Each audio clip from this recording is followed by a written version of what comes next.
Good morning. Here I am, Sujita Shivadas. I would like to talk about the crisis and the solutions during lockdown. ഇന്ന് ഈ ലോകം മുഴുവൻ face ചെയ്യുന്ന ഏറ്റവും വലിയൊരു പ്രോബ്ലമാണ് COVID-19 പാൻഡമിക്. ഇപ്പോൾ നമുക്ക് നമ്മളെ സംബന്ധിച്ചിടത്തോളം ഒരു ക്രൂഷ്യൽ സിറ്റുവേഷൻ ആണ്. നമുക്ക് നമ്മുടെ ജീവിതം തന്നെ മാറ്റിമറിക്കപ്പെട്ട ഒരവസ്ഥയാണ്. നമ്മുടെ ലൈഫിലെ ഏതൊരു ഇഷ്യൂവിനെ വെച്ച് നോക്കുമ്പോഴും നമുക്ക് മനസ്സിലാക്കാൻ കഴിയും രണ്ട് തരത്തിലുണ്ടായിരിക്കും ആൾക്കാർ, രണ്ട് തരത്തിൽ അപ്രോച്ച് ചെയ്യുന്ന ആൾക്കാർ, പോസിറ്റീവും നെഗറ്റീവും. ഈ ഒരു COVID-19 ലോക്ക്ഡൌണിനും ഈ രണ്ട് തരത്തിലുള്ള ആൾക്കാരുണ്ട്. ഇതിൽ ഒരു 100%, 75%, 75% ആളുകളും ഇതിനെ നെഗറ്റീവായിട്ടാണ് കാണുന്നത്. എക്സാമ്പിൾ, അവരുടെ മനോഭാവത്തിൽ വെച്ച് നമുക്ക് നോക്കുകയാണെങ്കിൽ അവരുടെ ഒരുപാട് കംപ്ലയിൻസ് നമുക്ക് കേൾക്കാൻ കഴിയും. പലരും സ്കൂളിൽ പോകാൻ പറ്റുന്നില്ല, അവരുടെ എഡ്യൂക്കേഷൻ അപ് ടു ഡേറ്റ് ആകുന്നില്ല, അതുപോലെ തന്നെ അവർക്ക് ട്രാവൽ ചെയ്യാൻ പറ്റുന്നില്ല, ഇവിടെ നിന്ന് അങ്ങോട്ട് പോകാൻ പറ്റുന്നില്ല, അവിടെ നിന്ന് ഇങ്ങോട്ട് പോകാൻ പറ്റുന്നില്ല, അങ്ങനെ ഒരുപാട് ഷോപ്പിങ്ങിന് പോകാൻ പറ്റുന്നില്ല, എന്റർടൈൻമെന്റിന് പറ്റുന്നില്ല, അങ്ങനെ ഒരുപാട് കംപ്ലയിൻസ് ആണ് നമുക്ക് കേൾക്കുന്നത്. പക്ഷേ ബാക്കിയുള്ളവർ 25% ആൾക്കാർ ഇതിനെ പോസിറ്റീവായി കണക്കാക്കുന്നുണ്ട്. ഈ ഒരു വീഡിയോ മുഴുവനായിട്ട് കാണുന്ന ഒരാൾക്ക്, ഒരു നെഗറ്റീവായിട്ടുള്ള ഒരാൾക്ക് ഇതിനെ, ഈ ഒരു ലോക്ക്ഡൌണിനെ പോസിറ്റീവായി കാണാൻ കഴിഞ്ഞാൽ ഈ വീഡിയോയിൽ ഞാൻ വിജയിച്ചു. അപ്പോൾ എന്തായാലും ഈ വീഡിയോ മുഴുവനായിട്ട് കാണാൻ ശ്രമിക്കുക. അപ്പോൾ നമുക്ക് നമ്മുടെ സബ്ജക്റ്റിലേക്ക് കിടക്കാം. കൊറോണ അല്ലെങ്കിൽ COVID-19 എന്നുള്ള ഈ ഒരു പാൻഡമിക് നമ്മുടെ ഹെൽത്ത് എമർജൻസി അല്ലെങ്കിൽ ഫിസിക്കൽ എമർജൻസിനെ മാത്രമല്ല ബാധിച്ചിരിക്കുന്നത്. നമ്മുടെ എക്കണോമിക് ലെവലിലും, അതേപോലെ തന്നെ employment level, entertainment level, education level, ഇവിടെയെല്ലാം നമ്മളെ ഒരുപാട് വളരെ ആഴത്തിൽ ബാധിച്ചിരിക്കുന്ന ഒരു കാര്യമാണ്, ഒരു ക്രൈസിസ് ആണ് ഈ ലോക്ക്ഡൌൺ അല്ലെങ്കിൽ കൊറോണ വൈറസ് എന്നുള്ളത്. സെക്കൻഡ് വേൾഡ് വാറിന് ശേഷം ഉണ്ടായ മോസ്റ്റ് വേഴ്സ്റ്റ് ഗ്ലോബൽ ക്രൈസിസ് ആണ് COVID-19 ഉണ്ടാക്കിയത്. ഇന്ത്യ, ഇന്തോനേഷ്യ പോലെയുള്ള പല രാജ്യങ്ങളെയും ഇത് തകർത്തടിക്കുന്ന പല റെക്കോർഡ്സും പല സർവേസും പറയുന്നുണ്ട്. ഇതിന്റെ ഏറ്റവും കൂടുതലായിട്ട് ഇന്ത്യയെ ബാധിക്കുന്ന പല കാര്യങ്ങളാണ് നമ്മൾ ഇന്നിവിടെ ചർച്ച ചെയ്യാൻ പോകുന്നത്. ആദ്യമായിട്ട് പോവർട്ടി പാൻഡമിക്. ഈ പോവർട്ടി പാൻഡമിക് നമ്മുടെ ഇന്ത്യനെ ഒരു ദരിദ്ര രാഷ്ട്രമാക്കിയിട്ട് നമുക്ക് പറയാൻ പറ്റില്ല. India is A developing country, but here have poverty.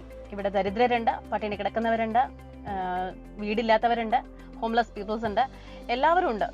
പക്ഷേ ഇവിടെ ഈ ഒരു പാൻഡമിക് കാരണം, ഈ ഒരു COVID-19 കാരണം ഒരുപാട് പേരെ ദാരിദ്ര്യത്തിൽ ആഴ്ത്തിയിട്ടുണ്ട്, ഒരുപാട് പേർക്ക് പട്ടിണി ഇത് സമ്മാനിച്ചിട്ടുണ്ട്. അതുകൊണ്ട് തന്നെ ഇവിടെ പോവർട്ടി പാൻഡമിക്, ഇതിനെ ഈ ഒരു കൊറോണ വൈറസിനെ നമുക്ക് പോവർട്ടി പാൻഡമിക് എന്ന് വേണമെങ്കിൽ പറയാം. അതുപോലെ തന്നെ രണ്ടാമത്തെ കാറ്റഗറി ഓഫ് പീപ്പിൾ, ഡെയിലി വേജസിന് പോകുന്നവർ. ഒരു ദിവസത്തിന്റെ വേജിന്റെ മാത്രം ഡിപ്പെൻഡ് ചെയ്തുകൊണ്ട് ജീവിക്കുന്ന പല ഫാമിലീസ് ഇന്ന് ഇന്ത്യയിൽ നിലനിൽക്കുന്നുണ്ട്. അത് ഈ ഒരു കോവിഡ് പാൻഡമിക് എന്നുള്ള ഈ ഒരു മഹാമാരി അവരുടെ ജീവിതത്തെ ഒരുപാട് ആഴത്തിൽ ബാധിച്ചിട്ടുണ്ട്. ഇവരെ പോലെ തന്നെ അടുത്തതായിട്ട് ഈ ക്രൈസിസിനെ ഫേസ് ചെയ്യുന്ന വേറൊരു ഗ്രൂപ്പ് ഓഫ് പീപ്പിൾ ആണ് unemployed ones. All hirings are halted during lockdown. Employee decline rate നോക്കുമ്പോൾ ബേസ്ഡ് ഓൺ 2019-2020 18% കുറവാണ് നമുക്ക് കാണാൻ കഴിയുന്നത്.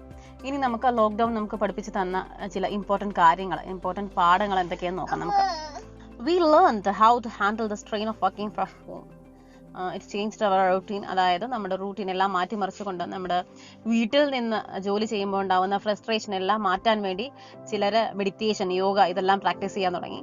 അതിൽ നിന്ന് നമ്മുടെ എല്ലാം മാറ്റി, നമ്മളുടെ മൈൻഡിനെ എല്ലാം മാറ്റി, മൈൻഡ് സെറ്റ് എല്ലാം മാറ്റി, നമ്മുടെ ഫ്രഷ് എല്ലാം തോട്ടും അതേപോലെ ഫീലിങ്സും എല്ലാം നമ്മൾ ഫ്രഷ് ആക്കി എടുക്കാൻ ശ്രമിച്ചു.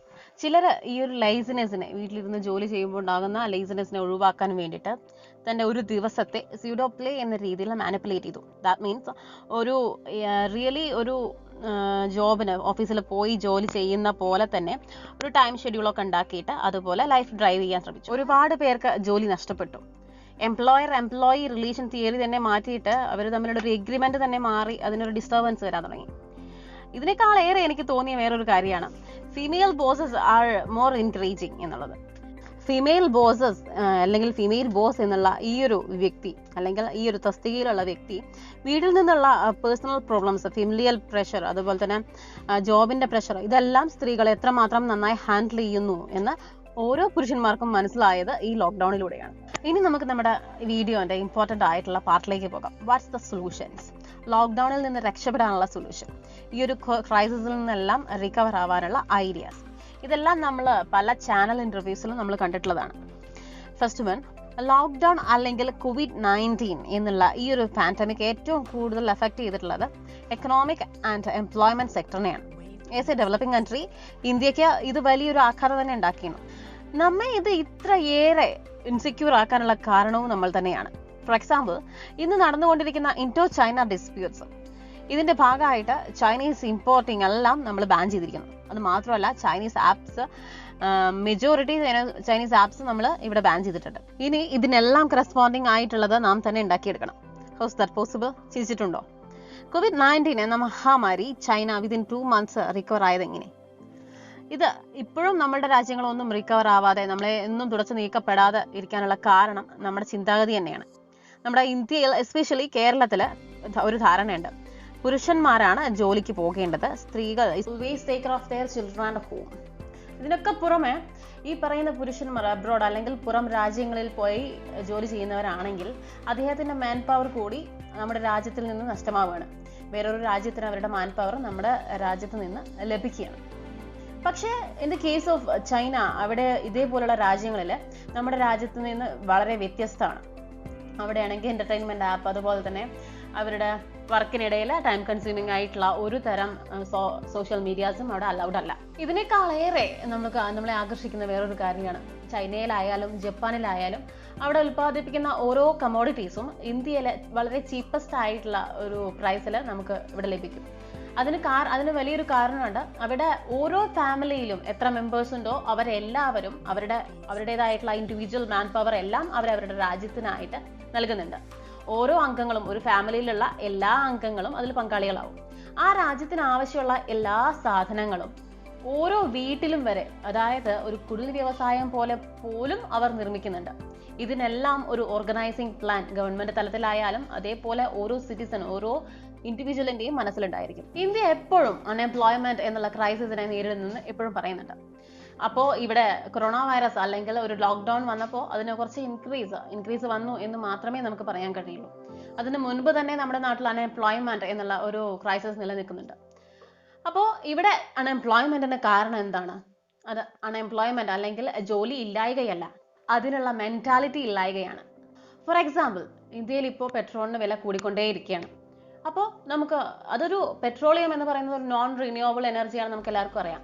അതുകൊണ്ടായിരിക്കാം ഇപ്പോൾ ഇന്നല്ലെങ്കിൽ നാളെ അത് തീരും എന്നുള്ള സത്യം അറിയുന്നത് കൊണ്ടായിരിക്കാം പല കമ്പനികളും ഇപ്പോൾ ഇലക്ട്രിക് വെഹിക്കിൾസ് ഇൻട്രൊഡ്യൂസ് ചെയ്യുന്നത്. പക്ഷേ അത് ഒന്ന് നോക്കുമ്പോൾ ഫ്രീ ഓഫ് കോസ്റ്റ് ആണ് പക്ഷെ അതിന്റെ വില നമുക്ക് താങ്ങുന്നതിലും മേലെയാണ്. അതിനുള്ള കാരണം ഇതാണ്, അതിന്റെ ബാറ്ററിയുടെ മാനുഫാക്ചറിങ് കോസ്റ്റ് വളരെ അധികമാണ്. സാധാരണ നമ്മൾ വാങ്ങുന്ന ഒരു വെഹിക്കിളിനെക്കാളും ഇരട്ടി വില കൊടുത്തേ നമുക്ക് ആ കാറ് സ്വന്തമാക്കാൻ കഴിയും. ഇതിന് എക്സാമ്പിൾ ആണ് ഹ്യുണ്ടായിയുടെ കോന. ഇവിടെ ഈ ഒരു ബാറ്ററിക്ക് പകരം വേറെ എന്തെങ്കിലും ഇൻട്രൊഡ്യൂസ് ചെയ്തിട്ട് നമുക്ക് ആ ഒരു അവൈലബിലിറ്റി, ഈ ഒരു വെഹിക്കിളിന്റെ അവൈലബിലിറ്റി കൂട്ടാൻ ശ്രമിക്കാവുന്നതാണ്. ഇങ്ങനെ വെഹിക്കിൾസിന്റെ കാര്യത്തിൽ മാത്രമല്ല, ഇന്ത്യയിൽ ഏതൊരു കമ്മോഡിറ്റി ലഭിക്കണമെങ്കിലും വേറൊരു രാജ്യത്തെ ആശ്രയിക്കേണ്ട ഒരു സ്ഥിതിയാണ് ഇന്ന് രാജ്യത്ത് നിലനിൽക്കുന്നത്. ഇതില്ലാതെ സ്വന്തം രാജ്യത്ത് തന്നെ ഇതെല്ലാം നിർമ്മിച്ചിട്ട് സ്വയം പര്യാപ്തത കൈവരിക്കാൻ ഓരോ ഇന്ത്യക്കാരനും ശ്രമിച്ചാൽ ഇനി ഒരു 6 മാസം ലോക്ക്ഡൌൺ നടന്നാലും ഒരു പട്ടിണിയും ഒരു ബുദ്ധിമുട്ടും ഇതുപോലെയുള്ള ഒരു ക്രൈസിസും ഇല്ലാതെ നമുക്കതിനെ മറികടക്കാൻ കഴിയും. ഈ ലോക്ക്ഡൌൺ കാലത്ത് പല വീട്ടമ്മമാരും തങ്ങളുടെ കഴിവുകളെല്ലാം പുറത്തെടുത്തു തുടങ്ങി. കാരണം ബേക്കറി എല്ലാം ക്ലോസ്ഡ് ആയതുകൊണ്ട് വീട്ടിൽ കേക്ക്, അതുപോലെ ഐസ്ക്രീം, പിസ്സ, സാൻഡ്വിച്ച് ഇതെല്ലാം പരീക്ഷിച്ച് അത് വിജയിച്ചു തുടങ്ങി. ചിലരൊക്കെ ഇത് ബിസിനസ്സായി ഏറ്റെടുക്കുകയും ചെയ്തു. വേറെ പലര്, കുറെ പേര് അലങ്കാര വസ്തുക്കള്, കുറെ പേര് കൃഷി, കുറെ പേര് കാലി വളർത്തൽ വരെ തുടങ്ങി. ഇതിലൂടെ എല്ലാം ഇന്ത്യയിലെ ഓരോ പൗരന്റെയും മാൻ പവർ രാജ്യത്തിന് ലഭിക്കുകയാണ്.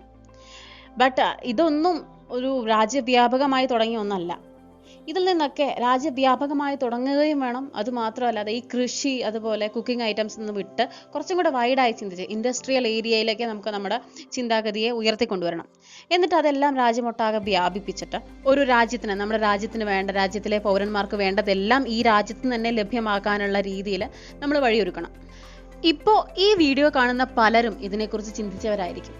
പക്ഷേ ഒരാൾ മാത്രം ചിന്തിച്ചാൽ സഫലമാകുന്ന ഒരു സ്വപ്നമല്ല ഇതൊന്നും. അതിനെല്ലാം ഒരു ഓർഗനൈസേഷൻ്റെയോ അല്ലെങ്കിൽ ഗവൺമെൻറ് തലത്തിലോ സഹായം അനിവാര്യമാണ്. നമ്മുടെ രാജ്യത്ത് അതിനായി ഒരുപാട് സംഘടനകളുണ്ട്. അതെല്ലാം പ്രാബല്യത്തിലുണ്ടെങ്കിലും അതൊന്നും പ്രാവർത്തികമാക്കാൻ ആർക്കും കഴിഞ്ഞിട്ടില്ല.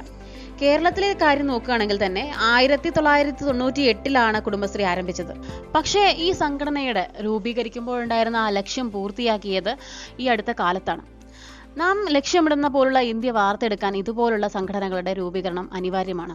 Little drops of water making mighty ocean. ഇത് പറഞ്ഞ പോലെ പ്രൊവർബ് പോലെ പഴഞ്ചൊല്ല്, പഴയ കാലത്ത് ഒരു തുള്ളി പല തുള്ളി പെരുവെള്ളം എന്നുള്ള ആ ഒരു പഴഞ്ചൊല്ല് പോലെ നമ്മുടെ എല്ലാ മാൻ പവർ രാജ്യത്തിനായി സമർപ്പിക്കാൻ നമ്മൾ ഓരോരുത്തരും പ്രതിജ്ഞ എടുക്കാം. സർക്കാർ ജോലി മാത്രമേ ചെയ്യൂ എന്നുള്ള ആ ഒരു പ്രതിജ്ഞയിൽ നിന്ന് മാറ്റി ഏത് ജോലിയും ചെയ്യാനുള്ള ഒരു മനസ്സുണ്ടായാൽ മതി. നമ്മുടെ രാജ്യത്തിന് മുന്നേറാൻ, ഒരു ഡെവലപ്ഡ് കൺട്രി ആവാൻ അധികം സമയമൊന്നും വേണ്ട. ഇങ്ങനൊരു ചിന്താഗതി ഓരോ സിറ്റിസണിലും ഉണ്ടായാൽ നമ്മുടെ രാജ്യം ഒരുപക്ഷെ ചൈനയേക്കാൾ, ഒരുപക്ഷെ USA മുകളിലെത്താൻ സാധ്യതയുണ്ട്. കാരണം ലോകത്തിൽ ഏതൊരു കണ്ടുപിടുത്തം നടന്നിട്ടുണ്ടെങ്കിലും അതിന്റെ പിറകിലുള്ള തലച്ചോറുകൾക്കിടയിൽ ഒരു ഇന്ത്യക്കാരന്റെ തലച്ചോറ് എന്തായാലും ഉറപ്പാണ്. ഇങ്ങനെയുള്ള ഈ രാജ്യത്ത് തൊഴിലില്ലായ്മ എന്നുള്ള ഒരു ക്രൈസിസ് വരാൻ തീരെ ചാൻസ് കുറവാണ്. ആദ്യം നമ്മൾ നമ്മുടെ ചിന്താഗതി മാറ്റുക. അതിനുശേഷം നമുക്ക് ഗവൺമെന്റിനെയും അതേപോലെ ബാക്കിയുള്ള തലത്തെയും നമുക്ക് വിമർശിക്കാൻ തുടങ്ങാം. ഈ ഒരു ലോക്ക്ഡൗൺ കാലത്തെങ്കിലും നമ്മൾ നമ്മുടെ രാഷ്ട്രപിതാവായിട്ടുള്ള ബാപ്പുജി അല്ലെങ്കിൽ നമ്മുടെ മഹാത്മാഗാന്ധി പറഞ്ഞിരുന്നത് നമ്മളൊന്ന് ആലോചിക്കണം. കാരണം അദ്ദേഹം സ്വപ്നം കണ്ടിരുന്ന ഒരു ഇന്ത്യ, സ്വയം പര്യാപ്തമായൊരു ഇന്ത്യ, അത് ഈ ലോക്ക്ഡൗണിലൂടെയെങ്കിലും നമുക്ക് സ്വായത്തമാക്കാൻ കഴിയും, അല്ലെങ്കിൽ ആ ഒരു സ്വപ്നം സമ്പൂർണ്ണമാക്കാൻ കഴിയുമെന്ന് നമുക്ക് പ്രത്യാശിക്കാം.